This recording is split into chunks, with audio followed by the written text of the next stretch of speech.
Melbourne cricket গ্রাউন্ডে boxing day টেস্টের প্রথম দিনে চরম নাটকীয়তা দেখা গেছে। অ্যাশেজের চতুর্থ টেস্টে মাত্র 7 ঘন্টার খেলায় পড়ে যায় 20 উইকেট।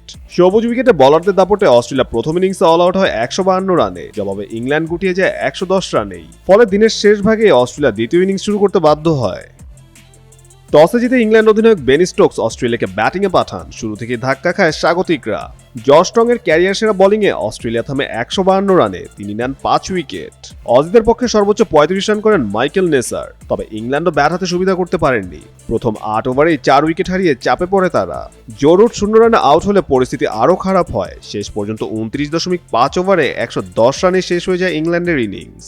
নেসার নেন 4 উইকেট, স্কট বলেন 3টি।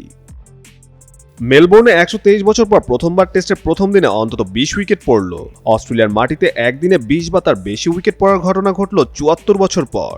দিনের শেষ বেলায় দ্বিতীয় ইনিংসে 4 রান তোলে অস্ট্রেলিয়া, লিড দাঁড়ায় 46 রানে। এদিন গ্যালারিতে উপস্থিত ছিলেন প্রায় 94,000 দর্শক, যা এমসিজির নতুন রেকর্ডও বটে। তবে উইকেটের আচরণ থেকে শঙ্কা তৈরি হয়েছে, ম্যাচটি হয়তো খুব দ্রুতই শেষ হয়ে যেতে পারে।